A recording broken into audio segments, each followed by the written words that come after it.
About the new red motorcycle. It didn't dawn on me until after I bought it that the mule here has to go across the border again, at least one more time. And when you cross the border on an old bike like this, you got to put up 220 bucks, I think. On a new one, it's 400 and change for a 6-month vehicle importation. What this means is you got 6 months to have that vehicle down in Mexico, and when you bring it back across the border, they check your bike, record it in the computer, and give you your money back. It's to try to keep stolen vehicles out of Mexico. Well, I'm not going to get into it, but I somehow finagled a 4-year on this motorcycle. So it has got to cross the border again and then come back. If you don't take care of this when you come back, they keep your money and they will never let you bring another vehicle into Mexico. I saw it happen with a guy that I was crossing the border with one time. There was no way he could get his bike in there. And so I'll be riding this bike for the rest of this year, and which I don't mind. I like it. It's already set up the way I want it, and we've been together a long time, and so I have some sentimental attachment. But here's the deal. Some of you may remember that I put another motor in here in Salt Lake City last year. I bought a used motor and put it in. Now that motor, looking at the inside of it, it doesn't have a lot of miles on it, but it used a quart of oil every 500 miles or so ever since the day I put it in. So it's just been guzzling the oil, man. And oil ain't cheap these days. So I decided this year that I would go in and look to fix that. And of course I'll be making a video about that at some point. I'm here in this barn doing a job. I just watched a shop quote a guy $3,000 to do a top end. Well, I'm going to do it for a couple of hundred here in this barn. And I will be making a video about that at some point. But this week, I did not have time to make another video. So what I'm going to do is run one of the old ones that was on my last channel that YouTube took down this last year. Because I kind of like this one. And so, back to this later. Let's get on to that now. I want to show you guys what I think is a real interesting one. Let's take a look. Notice we're kind of in town and on a busy road. But look here. Let's try this little road. Well, driveway. You can see it hasn't been used much for a long time, if at all, really.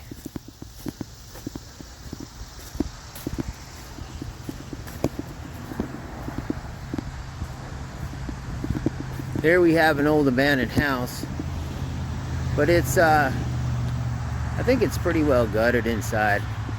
Back door's open. Some kind of a storage shed or something.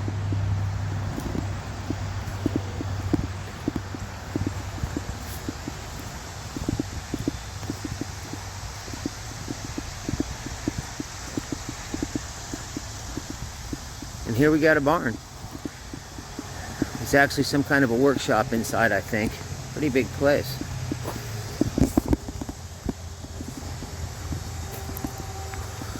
That sign up there, you guys. Let's see if we can get it. I don't know if I can get it. It says Darrell Farm, established 1887. I bet this place looked different then. Let's keep going. It's more interesting, I think. Alright.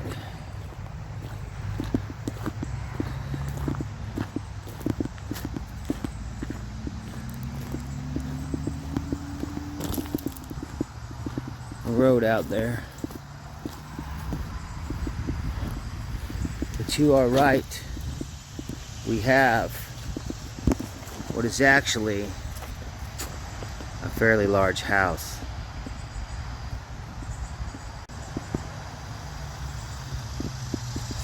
Now let's go back this way.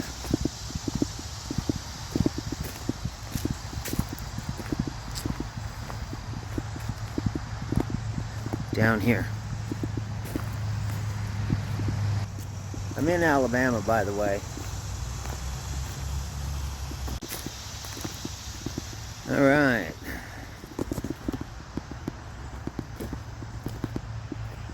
Here we have the side of the house. Garage doors open. All the doors are open. Into the garage. You can see the old bomb here, and right here is where last night's camp was. I put it away already, taken off. This is our garage.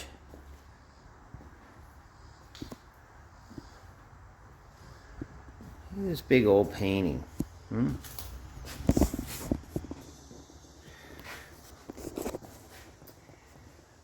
There's a difference between abandoned and unoccupied.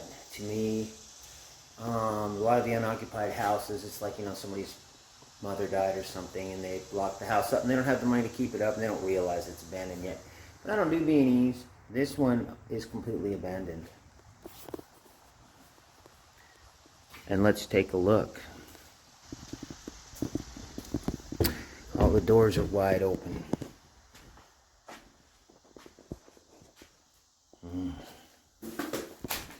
This way, we got a bathroom. And what was obviously a laundry room. I can't tell you if this was like a bedroom. It looks like it may have been. Having that electrical stuff on the wall would be a drag, but it looks like it might have been because there's still clothes hanging in the closet. Some canning jars. Well, let's go look at the rest of this place.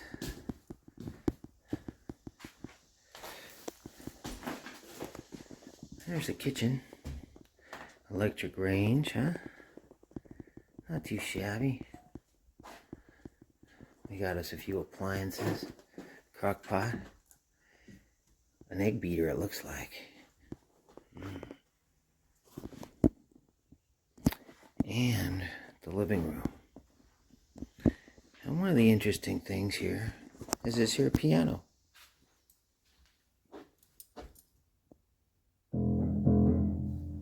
Which probably needs some work.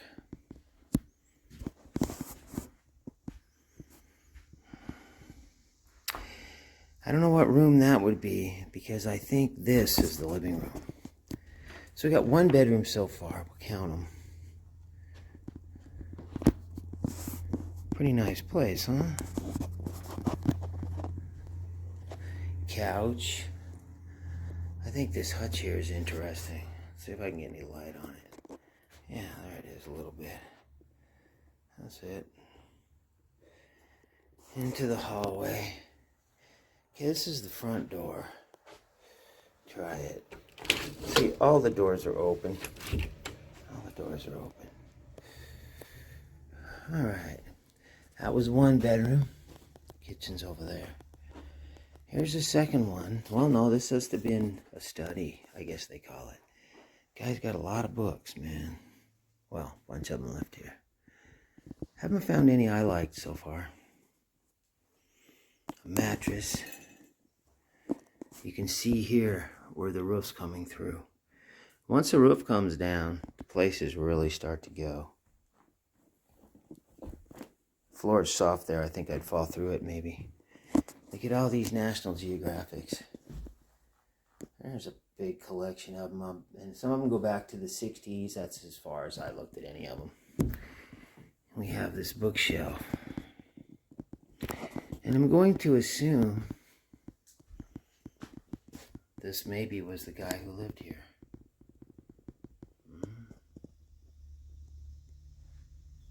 Here it looks to me like maybe he's given away his daughter.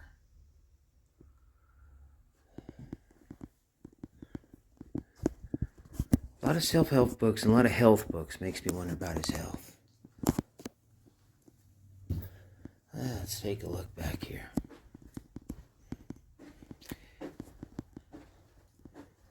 We got a big old bathroom here, huh? Double sink. Bathtub. Magazines for next to the toilet, which I'm assuming is behind me. So we've all seen a toilet before, right? Here's the next bedroom. Mattress still. I have to assume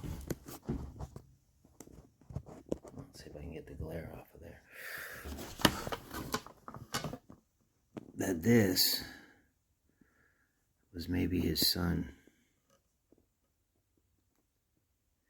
Daughter, maybe?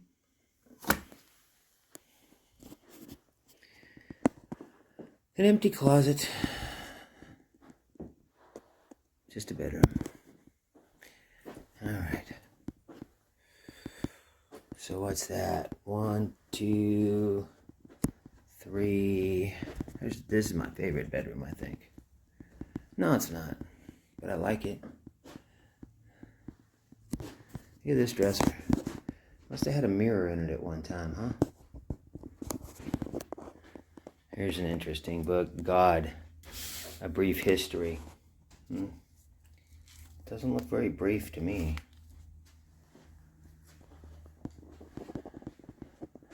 And we got another bedroom here across the hall. More windows. Well, no, I guess the windows are the same. Part of a bed frame. Not too much here.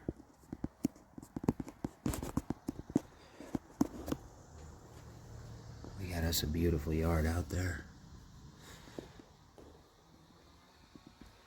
And another bathroom.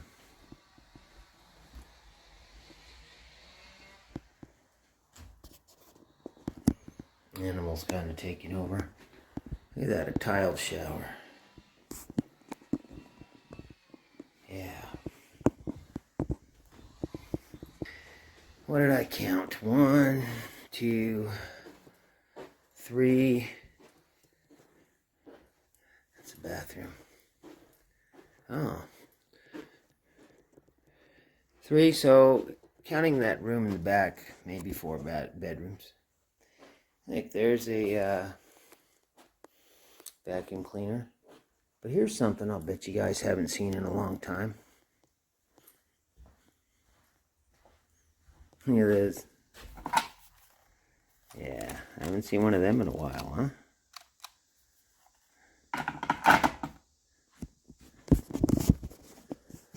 In any case, you guys, it's always a mystery. The fun part is trying to be like, well, what happened here? I mean, this is right in the middle of everything, but it's like nobody comes back here hardly ever, it doesn't look like. And the place is wide open and obviously abandoned, the roof's starting to come in. So, you know, what do you think happened here? I mean, you guys can put down some comments if you like and see what you think happened here. I'm kind of clueless. With that, I'm out of here.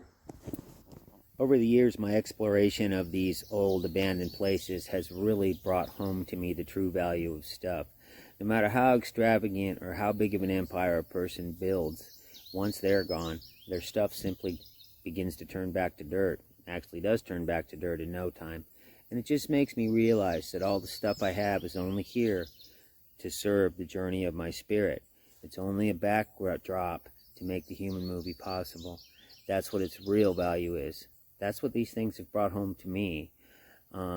Its true value is how it serves my spirit. There was a time when I thought that my spirit existed to maintain the needs of my stuff.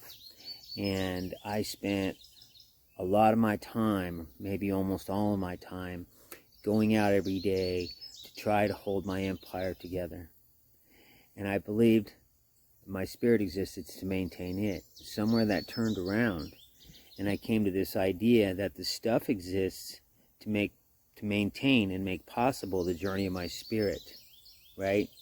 And if something is not serving me in that capacity where I can see it, where it's actually serving me, I let it go quickly and without regret. I let it turn back into dirt, because that's its true value. It's how it serves the journey of my spirit. And don't get me wrong, I am not anti-materialistic. That motorcycle sitting over there is very important to me, but its true value is how it serves the journey of my spirit. And in that capacity, it holds great value. But when it's done doing that, it will simply go back to the dirt. This is the reason I tolerate its inconveniences and its demands on me and the money that it wants and all that, is because it returns. It significantly serves me. Do you see what I mean? The minute it didn't, I would let it go quickly and without regret. I have a computer over here. I use it to make these videos. The minute I didn't need it, I would let it go quickly and without regret and get its burdens out of my life. So anyways, this one was a fairly big empire, this house. And now that the guy's gone, as you can see, Mother Nature's coming in to reclaim it. She's starting with the roof. It won't take her long. She'll bring that place down within just a few years. To better illustrate this idea, I'm going to talk about the tsunami that killed all those people a while back. You guys remember that? Now after that, I watched a documentary of a natural people that live down in the tropics, and they live along the beach, and they fish, and they have simple lives. Well, they knew the tsunami was coming because before a tsunami comes, the water goes way out. And they saw this happen, they'd seen it before, and they bailed inland and into the mountains, and none of them were killed. But of course, when they came back to the beach, all of their stuff was gone. But this wasn't a big deal because it only took a few days to rebuild it because their stuff is so simple. I'm sure it helped that they live in a warm tropical atmosphere rather than in the frozen north where you need a log cabin and a fire, you know, to stay warm. But you see, their lives were very simple and therefore easily maintained. By comparison, my life is complicated compared to theirs. Now, this is not to knock the accomplishments of industry or my entrepreneurial friends, because I have a few of them. These guys build empires, they create industry, they create jobs, they make motorcycle parts available. This is not to knock them. This is simply to point out this idea that there is a choice. A person can choose to go one way or the other, or somewhere in the middle. Do you understand what I'm saying? That's all it is. It's a choice. Some people think I'm some kind of a bum because I don't have to work full time. But that's not true at all. I'm not a bum by any means. I've earned my own way my whole life. The reason is that because my life is relatively simple, I've chosen to not have to have a full-time job and have a lot of pressure like that, where some of my friends have, and they've built big empires. And all I'm pointing out here, you guys, is that this is a choice. It's a choice. A person can be simple, complicate their life, in the middle. It's just mostly a matter of where a person chooses to be. Until next time, you guys, I'll see you on the next video.